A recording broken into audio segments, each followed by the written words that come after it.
Hey, what is up, guys? Welcome back to the movie player franchise here on Madden 22. Today we have a kind of a special game as we are in Jacksonville to take on the Jaguars. But I have seen your guys' comments about wanting to start Paul Crewe, so this will be Joe's last shot at showing he can be the starter. I say if we get the win today, we let him keep starting, and if not, it is Paul Crewe's time to shine. As the offense will start at the 21-yard line after the Forrest Gump return. Here's Jamal Weber on 1st and 10, going up the middle, getting 2 yards. And they're going to say 3, I guess. It looked like he just got 2 to me. But now Kingman with Weber in the backfield again. He's going to give it to him again right up the middle. Big hole created by the O-line. And he will pick up the first down. Never mind, he's a yard short, man. I'm 0 for 2 on my calls here so far. As we give it to him on a 3rd carry, and that's Meggett. He's got a little bit of room out to the left side. He picks up the first down and a good 5 yards. And we move the chains to not go 3 and out here on our opening possession. As now here is the first throw for Big Joe. Obviously a lot on the line for him today as he drops back, rolling right, looking, throws across the middle of the field. That is Travis Sanders making the leaping grab for a 6-yard pickup. That brings up 2nd and 4. Meggett is alone in the backfield, little audible as he hands it off to Meggett, who's got room along the right side as he gets taken down by his ankles. After a 6-yard carry, he's getting 5.5 per carry right now. As Kingman drops back on 1st and 10, he's got a man right side. That is Rod Tidwell. As he gets a couple, they'll mark it at 6, and that brings up 2nd and 4. Jamal Weber, the lone back. This time he's going to get the carry up the middle. Nice hole by the O-line once again, and he gets 6 yards and another Falcons first down. Now it's Megan in the backfield, but this is a throw for Joe. Joe throwing right. Got a man open. That's Deacon Moss, who outruns the corner. He's up inside the red zone, down to the 10. Good move. And he's tackled right at the 10-yard line. Good pitch and catch from Joe to Deacon Moss as he got a little bit of room here. Good separation from the corner and turned it upfield. Nobody in his path until he reached the 10-yard line. Is now inside the red zone. Just a little over half the quarter gone as here's Weber cutting it back to the right as he gets a couple to bring up 2nd and 7. We don't quite need the end zone for a first, but it'd be dang close as here's Joe throwing right side again. That is Sanders getting down to the 2. Is now 3rd and 1 from the 2-yard line. Let's at least get a first here as we go to Cochran, who goes up the middle, couldn't quite get it. They're going to say it's 4th and 1 from about the 2-yard line, but Brian Murphy gets hurt on the play, as we'll get an update on him next episode, because honestly didn't get one during the game. As now here is Turley going up the middle, trying to power his way in, and he couldn't make it in. I mistimed the truck, and we don't get any points on the opening possession. Jacksonville gets it at the 1, and obviously we're looking for the safety, bringing a little bit of a blitz. Lawrence quick out to number 11. I think that's Chark, isn't it? No, it's Marvin Jones Jr., my bad, who picks up the first down on one throw. So all of a sudden they're at the 12-yard line. After that nice throw from Lawrence, as here's James Robinson on the carry. He's tackled quickly by Bobby Boucher, and now Andre Krim is hurt. As we'll also have to get an update on him the next episode. As here is Trevor Lawrence. He is going to give this one to Etnine Jr., as I think that's how you say his name, as he was hurt all season anyway, but he is tackled. That brings up 3rd and 5. Can the Falcons get the stop? As there's Lawrence going deep, one-on-one for Stephon, who pushes Chark out of bounds. He went up to get it, and Chark tackled him out of bounds. Jaguars have to punt. We get the ball back at the 38. Here's Weber, another good carry up the right side. He gets a good 5 to bring up 2nd and 5. As Joe that is Weber in the backfield again. He's going to drop back to throw looking. He's got a man left side. That's Eddie Cheeseburger filling in for Brian Murphy, who outran Joe Scoberth and is taken down at the 36-yard line. A big gain as Kingman has looked real good so far here, wanting to keep that starting job. As here he is dropping back yet again. Looking, he's going to throw right again. That is Deacon Moss, pretty much on the same play, up the sideline and into the red zone once more, this time pushed out at about the 12. Falcons have had trouble finishing drive all seasons. We've got to punch one in here if we want to take the early lead. As here's Meggett getting out of a tackle, now breaking one, finally taken down at the 3-yard line after a 9-yard gain. Now just 2nd and 1 from the 3, in a very good position to score as Kingman missed his man wide open. I don't know who that was. I think that was Tidwell, as he missed him, but this time over to the side. That's Rod Tidwell getting the touchdown catch just on the curl play. He hauls it in for the touchdown, and the Falcons lead this one 7-0 after the PAT from Nigel Gruff. Lawrence and the Jaguars back on offense now as a quick throw out to, I think that's Tyler Eifert, finally taken down by Torres as our 2 defenders got stuck on each other. That is a big gain for the Jaguars, and Tyler Eifert is now. Here's a carry for James Robinson. He's not going anywhere as he just gets 2 up the middle, falling forward. As now, here is another carry, this time for Etienne Jr. He's not going anywhere as well. This Falcons run defense is all over him. Just 2 more yards, and that brings up 3rd and 6. Lawrence alone with Etienne, well, not alone in the backfield with Etienne Jr., but he's got plenty of time. Finally throws. Etienne Jr. gets tackled right at the stick, and they're going to give him the first down by a couple inches. As now here is Lawrence alone in the backfield, 1st and 10 from the 28. He's got a quick throw out to Eifert, who's going to pick up the first after breaking a tackle. 11 yards to Tyler Eifert, who's been deadly on this drive. Surprised he hasn't gotten hurt at some point. As now here is Lawrence dropping back again out of the double tight end set, throwing left side. This is Eifert again. That's not Eifert. Whoops. I'm stupid. I thought that said 88 instead of 89. Don't know who that was, but now alone in the backfield is Lawrence from the 9. 2nd and 2. He's got a man over on the left side. That's Etienne Jr. He gets crushed right at the 1. Did not quite make it in. But now can the Falcons make the stand? No, they cannot. There is a touchdown pass to Farrell, who I do not know who that is. But he gets wide open. I mean, nobody covering the tight ends right here. Right in the center of the field. He catches it easily. And it's a 7-7 game with about half the second quarter to go. As here's Meggett coming up the left side. He's got a good gain of 9 on 1st down to bring up. Or we had a incompletion on 1st. So now it's 3rd and 1 after the run on 2nd. As we're going right back to Meggett. He goes up the middle, finding the hole, getting 3 and the 1st. Good running from the Falcons so far. Sorry, I'm a little stuffy. As here's a play fake to Meggett. Now Kingman looking. He's going to throw left side. Almost intercepted by the Jaguars as my computer's making dumb noises. Well, luckily that one was not intercepted as Meggett goes on the right side for nothing. And that'll bring up 3rd and 10. Can the Falcons convert here and keep the drive alive? Here's Joe. Plenty of blockers. And to protect, got to get rid of it. Even with all those blockers, the pocket collapsed quickly, and we have to punt it away. So now Jaguars in a 2-minute drill as Robinson gets crushed. Terry Tate, I think, and that was Swatowski both in on the stop, crushing poor James Robinson as Lawrence again all day to throw, getting it out. That is Fairler Eifert one of their big white tight ends is now Lawrence again over to the left side. That one's for Chark, and Stefan can't tackle him. Torres can't tackle him. Finally taken down. Is now at the 48 inside 2 minutes. Here is Lawrence going deep on the left side. That one's batted out, or I guess it was just forced out on the hit by Kelvin Owens. A nice play from him. I haven't seen too many of those yet this season. As now Lawrence heaving one deep towards the end zone, overthrown. Luckily, I don't think Lobo Torres would have had much of a chance at that one. So now 3rd and 10 from the 48. Quick throw to the left side, wide open is Etienne Jr., who's pushed out at the 29 as the Falcons defense collapses on 3rd and 10, and now the Jaguars are in field goal range.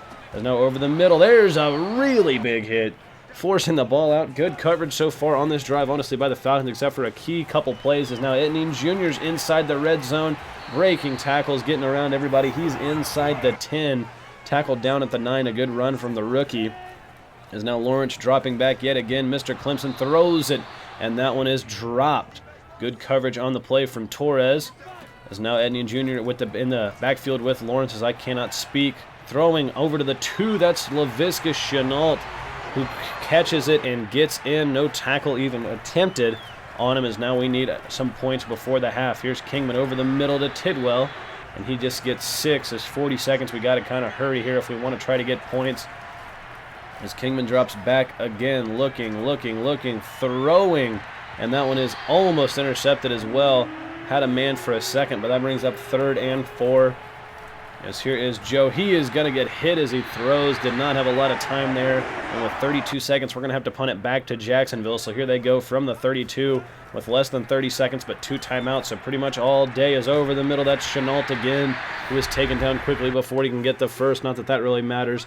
But 22 seconds, Jags have 1 timeout as they look for more points. Lawrence, quick, and we got lucky as he missed his man. There's now 19 seconds left. 3rd and inches. Lawrence drops back again. He's hit as he throws, and he cannot complete the pass. Hit by Brian Chavez on the play. So now we get it at the 5, just trying to avoid the safety with 5 seconds left. Weber easily gets us out, and that will bring us to halftime. Second half is underway as Jacksonville will start with the ball after we kicked it deep for a touchback. So now here is Lawrence dropping back on first down. He's going to throw over the middle or sort of on the right side to Laviska Shenault yet again for a first down. So they get 14 yards on that one. As this one's a QB keeper for Lawrence, as he just gets 3 on the left side. As now 2nd and 7. He's got Robinson in the backfield. It's a read option, but Steve Latimer's all over it as he takes him down. It is now 3rd and 8. Can the Falcons defense get off the field? Quick throw over to Robinson. He is taken down by Stephon. A little bit of help from the rest of the defense as they do not get it and are forced to punt. Kingman quick, and he missed Eddie Cheeseburger, who was wide open. As now here is a run for Meggett finding the hole. He's up the sideline now. Meggett at the 40, the 50, getting inside Jaguars territory at the 38. A huge run from Earl Meggett. He is the lifeblood of this offense. Him and Weber have been a great two-headed monster as he's off to the races again inside the 30. Little move as he tries to get inside the red zone, and an 18-yard rush for Meggett, who has gone about 60 yards in 2 plays. An absolutely great display of offense there, as here he goes up the middle again, this time taken down by several Jaguars after just a 2-yard gain. But averaging more than 10 yards a carry is Meggett, as this one's for Weber, as he had a hole but did not have enough speed to hit it. It's now 3rd and 7 as the Falcons try to tie the game from the 17. Joe is looking. He's got 2 guys all over him, and he's taken down at the 32. This would make this an incredibly long field goal. Or not an incredibly long, just a 49-yarder for Nigel Gruff. And we know that is no doubt for him as he knocks it through. Looked like it would have been good from about 60. And we make this a 4-point game. Lawrence dropping back on first down after the kickoff. He throws right side again. That's Laviska Shenault getting it after, good Lord, catching it for a 12-yard gain. Here is a quick throw out to Eifert. He's taken down quickly by Petey Jones, but a 4-yard gain on that one. A lot of completions for Trevor Lawrence as he goes over the middle for another one. Shenault breaks a tackle and is taken down by Chavez. 3rd and 1. Big stop needed for the Falcons D. Lawrence drops back over the middle. That one's caught, and he's turning upfield. That's Marvin Jones, who's finally taken down at the 34. A great catch and run there for Jones. As now Lawrence, he's going to get hit as he throws, and Stephon wasn't looking. Would have been the easiest pick of his career if he would have just put his hands up. And now here's a play action for Robinson. It's over to Eifert. He's inside the 15-yard line down at the 12. Jacksonville knocking on the door here yet again at the end of the 3rd. Here is a carry for Robinson, who's up to about the 6-yard line after a 6-yard rush. 2nd and 5. Lawrence looking all day to throw. Finally has a man open. That's DJ Chark in the end zone. The D-line has had no pressure on Trevor Lawrence all day, which is definitely what you want for your rookie quarterback, as the Jags lead by 11 as Weber breaks a tackle and only gets 1 after we get the ball back. So now Kingman, his starting job on the line. He's looking, throwing over to Weber on the left side, who gets a first after getting 10. Good stuff. We need more offense and we need more points, as here's Kingman rolling right, looking. He's going to take off up the middle. He is over to the 50 inside Jaguars territory and slides down at the 48. A good run there from Joe. That is something we will not have as much with Crewe. Joe has a little bit more speed as there's a flag on the play. Joe gets hit as he throws, as that one hits Weber in the feet. He probably could have made some sort of play on the ball, but of course this is holding on our offense, so we're going to lose 10 more yards as Andre Jackson gets called for it. So now 1st and 20 from back inside Falcons territory. Here is Joe dropping back, looking for something, rolling right, sees nothing, throws it away. 6:55 left in the game. We're down 11. We got to make something happen here. As Joe dropping back, he's got a little bit of time. He's throwing this one deep for Moss, as he could not, or that's not Moss, that is, to be honest with you guys, I don't know who that is, but he would have completed if he would have just hit him in stride, as there's a quick out to, that actually is Moss, as he gets 12. So now 4th and 8, got to have a conversion here, as we're looking over the middle to Eddie Cheeseburger. He's got it, and he picks up the first 13 yards, and a nice play there from the Falcons. Kingman looking around again. He's dropping back. A lot of throws on this possession, as that one definitely could have been caught by Weber, but instead it sails over his head and almost intercepted. Luckily Moss was there to break it up, as Joe is getting sacked on this play by Josh Allen. He's got the slowest throwing animation in the game, and he gets sacked for a huge loss. As now here he is dropping back again, looking for somebody. That's Cooper, as he's taken down after a good game, but it's now 4th and 13, and we're just going to take our field goal, make this a one-possession game. Obviously, we need a touchdown and a 2-point conversion, but Gruff knocks home another one, and we're down just 8. After a bad return from the Jaguars, they start at the 16. That one's batted down by Terry Tate, 2nd and 10. Defense needing to come up big. There's a throw out to Chenault. Earl Wilkinson, bad coverage. That's a first down for the Jaguars and 14 yards. Here's a carry for Robinson, who's had nothing all day, and that doesn't change as Joey Battle upends him in the backfield for a 1-yard loss. 2nd and 11. Lawrence throwing right. He's got, that's not Farrell or Eifert. That's their 3rd big white tight end who gets a first down. Lawrence again. Let's look at the time. I missed the sack there, but he still throws it away. So now 2nd and 10. Not a lot of time on the clock, less than 3:30 to go. Here is Lawrence all day, rolls left, thinks about running here, but just throws it away again. Probably could have taken off for some yards, and Luther LeVay gets hurt. Of course, 3rd and 10. Defense has got to get off the field here if we want to have a chance, and of course they won't.